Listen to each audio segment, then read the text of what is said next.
Bismillahirrahmanirrahim. Assalamualaikum warahmatullahi wabarakatuh. Alhamdulillahirabbil alamin. Allahumma sholli ala sayyidina Muhammad wa ala ali sayyidina Muhammad. Anak-anakku yang Ibu cintai, alhamdulillah pada kesempatan hari ini kita kembali bertemu dalam pembelajaran pendidikan agama Islam dan budi pekerti.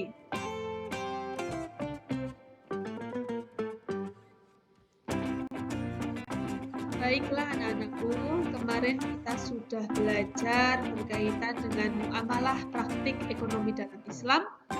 Kemarin kita sudah membahas tentang apa itu muamalah, serta apa saja macam-macam muamalah. Hari ini kita akan belajar materi baru, yaitu berkaitan dengan khiyar.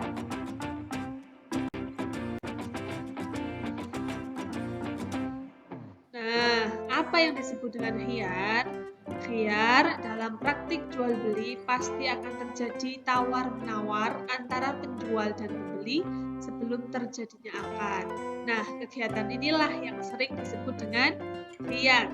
Nah, hukum khiyar itu boleh sepanjang tidak digunakan untuk menipu. Adapun macam-macam khiyar, yang pertama khiyar majelis, kemudian yang kedua khiyar syarat, serta yang ketiga khiyar aib.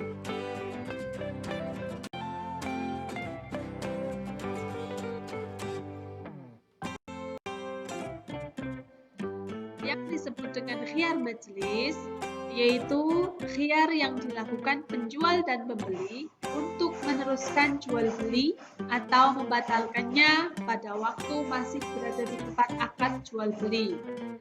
Jika penjual dan pembeli berpisah, maka khiyar tidak berlaku lagi. Ini jadi khiyar majelis ini khiyar atau kesepakatan yang dilakukan antara penjual dan pembeli ketika masih dalam satu majelis. Kesepakatan apa? Kesepakatan untuk melanjutkan jual beli ataupun tidak melanjutkannya. Kemudian yang kedua, khiyar syarat. Apa itu khiyar syarat? Khiyar syarat yaitu hak memilih antara meneruskan jual beli atau membatalkannya dengan syarat tertentu. Masa berlaku khiyar syarat adalah 3 hari. Nah, dan yang ketiga itu khiyar aib. Apa itu khiyar aib? Yaitu khiyar atau hak memilih antara meneruskan jual beli atau membatalkannya yang disebabkan karena adanya cacat pada barang yang dijual. Ini khiyar aib. Jadi misalkan ya, kita membeli barang itu sebenarnya kita suka dengan barang itu, tapi ternyata di dalam barang itu ada cacat. Misal beli baju, ternyata baju itu sedikit sobek seperti itu. Nah, itu antara penjual dan pembeli melakukan kesepakatan. Ini mau jadi dibeli apa tidak, mau jadi dijual apa tidak. Karena adanya cacat dalam baju tersebut, maka kesepakatan tersebut disebut dengan khiyar aib.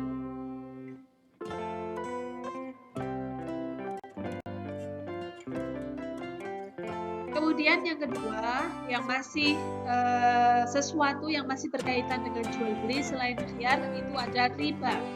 Sudah sering kita dengar, apa itu riba? Riba secara bahasa artinya adalah aziyadah yang memiliki makna bertambah. Sementara secara istilah, riba adalah suatu bentuk akad perjanjian yang terjadi dalam tukar-menukar barang atau hutang piutang dengan mensyaratkan adanya ganti atau imbalan sebagai lebihan pembayaran. Nah, hukum riba itu sudah jelas. Rasulullah SAW sudah bersabda, beliau telah melaknat, Rasulullah SAW telah melaknat orang-orang yang memakan riba. Orang yang menjadi wakil orang yang memberi makanan hasil riba, orang yang menuliskan, dan orang yang menyaksikannya. Lalu Nabi bersabda, mereka itu semua sama saja. Jadi menurut hadis yang diriwayatkan oleh Muslim ini, berarti riba itu tidak hanya pelaku utamanya saja, termasuk orang yang mencatat, kemudian yang menyaksikan, itu juga ketika mereka diam saja, tetap melaksanakan hal tersebut, maka mereka juga termasuk orang-orang yang melakukan riba.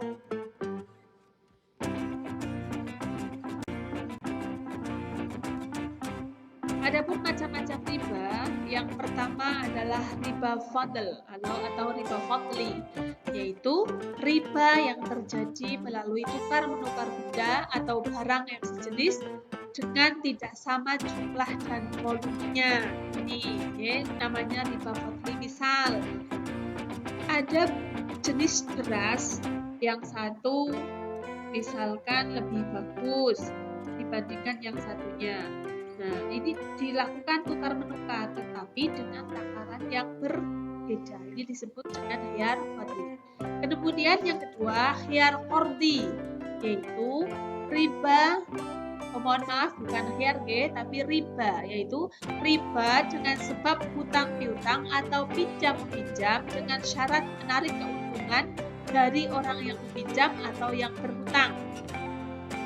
Dan yang ketiga adalah ribayat, yaitu riba dengan sebab berpisah dari tempat akad jual beli sebelum serah terima antara penjual dan pembeli. Misal, seorang membeli 1 kintal gabah, setelah dibayar, si penjual langsung pergi sedangkan gabah dalam karung belum ditimbang. Jadi ini timbangannya belum jelas, belum sama-sama mengetahui ini timbangannya berapa, tapi keduanya sudah pergi, antara penjual dan pembeli sudah pergi. Dan yang ketiga adalah khiyariyat, yaitu mohon maaf, bukan khiyar riba, mohon maaf. Ribayat ya. Ribayat adalah riba dengan sebab berpisahnya dari tempat akad jual beli sebelum serah terima antara penjual dan pembeli. Misal, seorang membeli 1 kuintal gabah, setelah dibayar, si penjual langsung pergi sedangkan gabah dalam karung belum ditimbang. Baik, kita lanjutkan. Setelah tadi ada khiyar dan riba, kita lanjutkan ke bahasan tentang utang piutang. Apa itu utang piutang? Utang piutang adalah menyerahkan harta dan benda kepada seseorang dengan catatan akan dikembalikan pada waktu kemudian.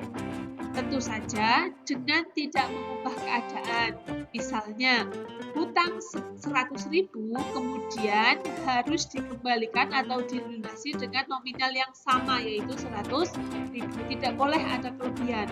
Misal, hutang 100.000 besok mengembalikan menjadi 120.000, maka yang 20.000 itu berarti menjadi riba.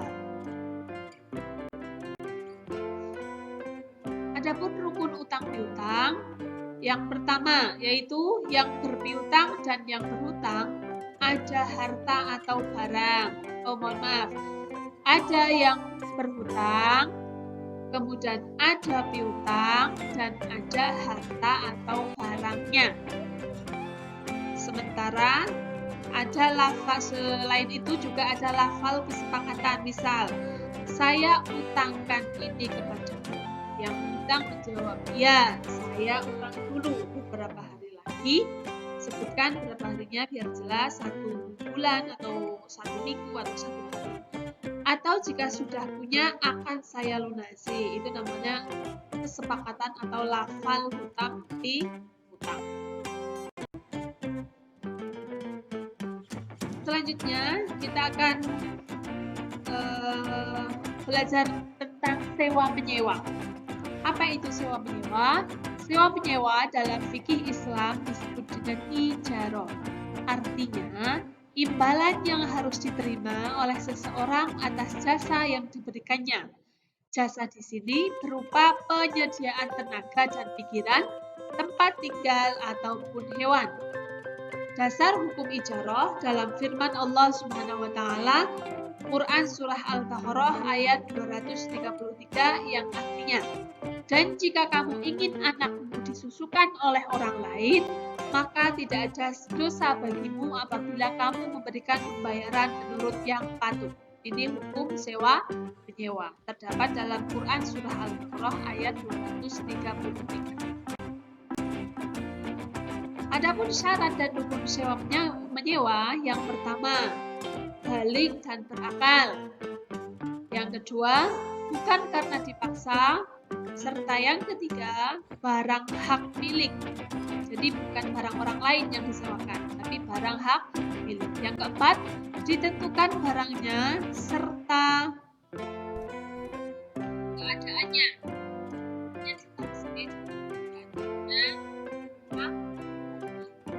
Ada dan jelas. Dan sifat-sifatnya.